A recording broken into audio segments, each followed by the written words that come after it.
This is Church Lane. Again, this was full of houses in the 1800s. This is where Stephen and Sarah Denton, from one of John Ashworth's strange tales, lived. Elizabeth, or Lizzie Johnson, was a little girl who lived in a lodging house here on Church Lane. Her mother was ill and her stepfather was an alcoholic. She asked John Ashworth to read and pray with her dying mother, and he paid for her a second-hand black frock to wear at her mother's funeral.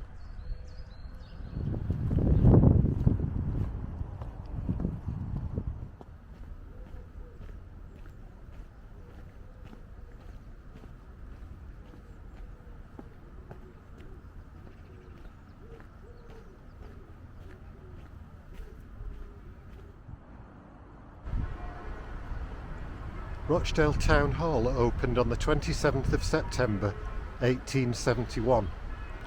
In his diary, John Ashworth wrote, "Opening of our grand new town hall. Went to breakfast at the Mayor's House, Roach Mount. Joined in the procession, but did not go to the 21 shillings dinner. Felt it was no place for me."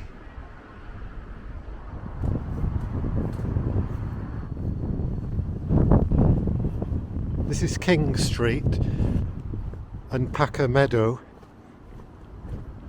John Ashworth lived here with his wife Jane and their children. In 1841 they were living here.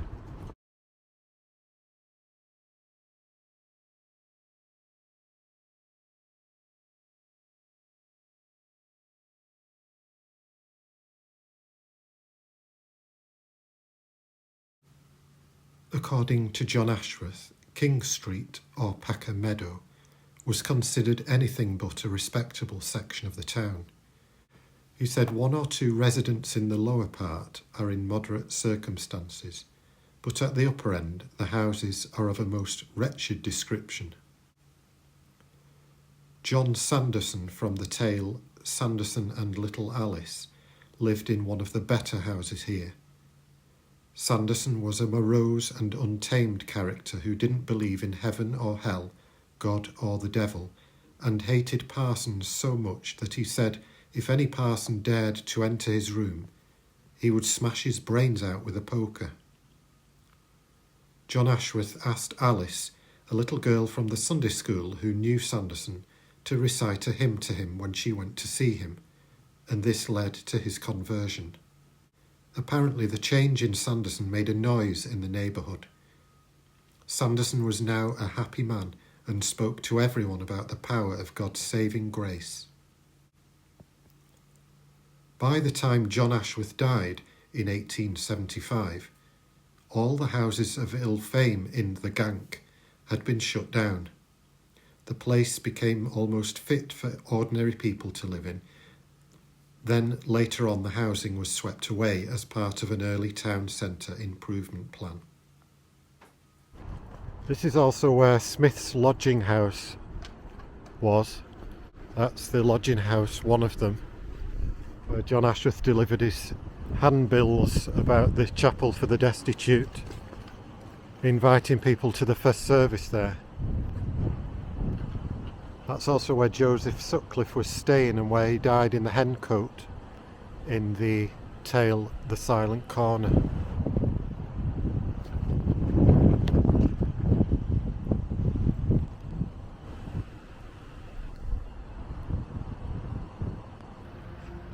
John Ashworth walked through the back streets, low places and lodging houses of Rochdale and invited men and women in dirt or rags to the chapel for the destitute, describing the first motley congregation as his new friends. In preparation for their first meeting on the 4th of October 1858, Mr. Ashworth called on his new friends and together they marched down King Street, over the Iron Bridge and through the Butts to the preaching room on Bailey Street. He said all the way we attracted much attention, some remarking that we were the awkward squad, others that we were going to the rag shop.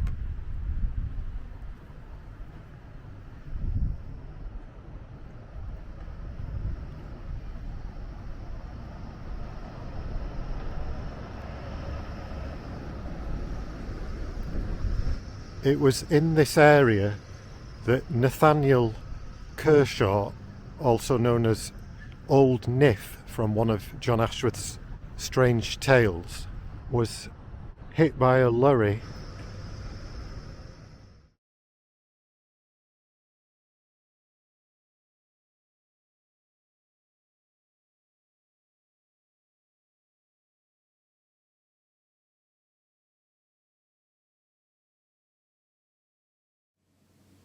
After visiting London, John Ashworth said no place produced so deep an impression on his mind as the home for the destitute there. He felt it his duty to reach the outcasts of his hometown with the love of God. So when he returned to Rochdale, he vowed to at once open a chapel for the destitute. The idea met a lot of objection and he gave up on it. But several years later he decided to go to work, depending upon God's help and blessing. He took a small room and got 2,000 handbills printed, announcing the opening of a chapel for the destitute near the Bank Steps, Bailey Street, Rochdale.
Just along here is where Bailey Street Methodist Chapel used to be. John Ashworth preached his trial sermon in the schoolroom of Bailey Street Chapel on the 8th of October 1837. The local preachers were unanimous in their vote that Mr. Ashworth should be put on the plan on trial. He said this greatly encouraged him, as more than 20 of them heard him. There were also about 40 painters there who had apparently gone to see him break down. Bailey Street Chapel has since been demolished.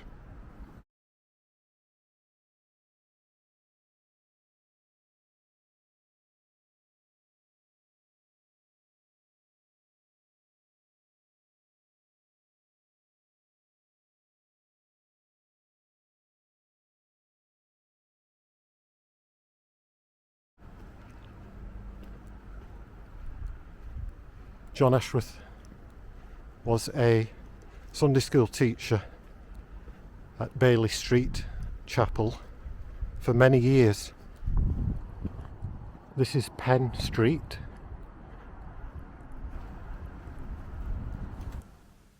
A street sweeper called Benjamin Horrobin, who appears in John Ashworth's tale John and Mary, lived here.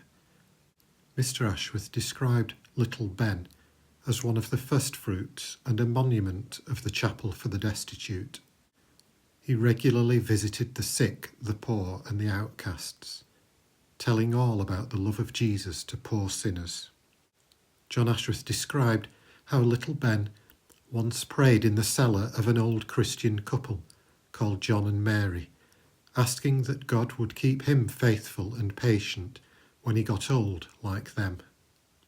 Mr. Ashworth felt very sad when little Ben was found dead just 14 days after praying that prayer.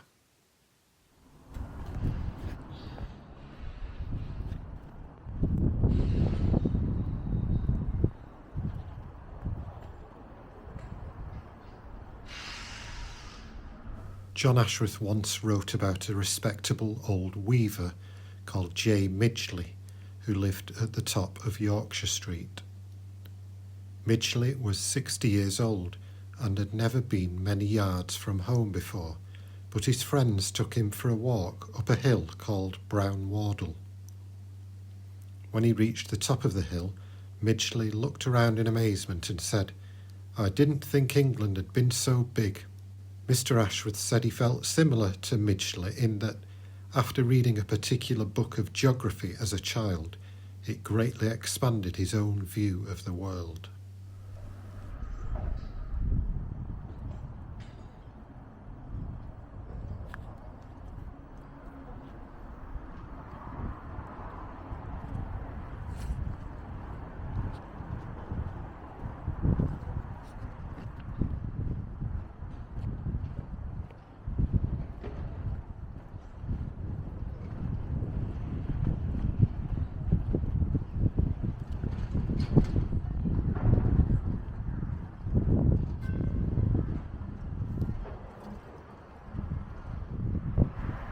A cellar in Cheetham Street was the setting of a tale by John Ashworth called The Dark Hour. In it, John Ashworth helped a man named Johnson who took refuge in a cellar down some steps here with his expectant wife and 4 small children after they were turned out of a lodging house onto the street. Mr. Ashworth visited the place with its bare damp flags and small flickering fire during what Johnson's poorly wife described as a dark hour.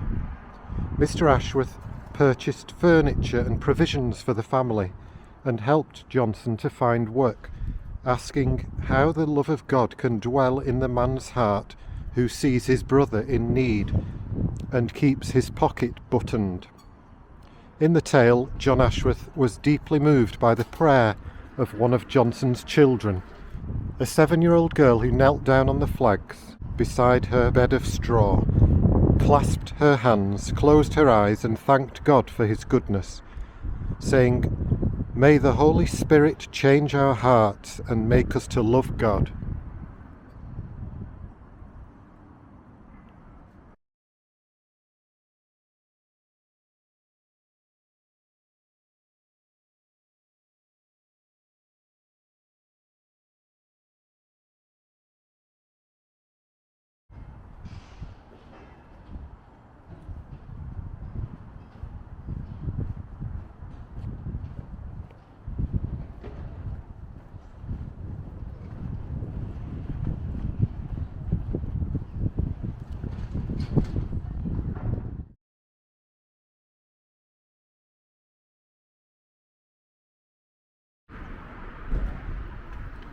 It was here at Union Street Chapel one stormy winter evening that old Abe, the subject of a tale by John Ashworth, heard someone preaching and his soul was stirred.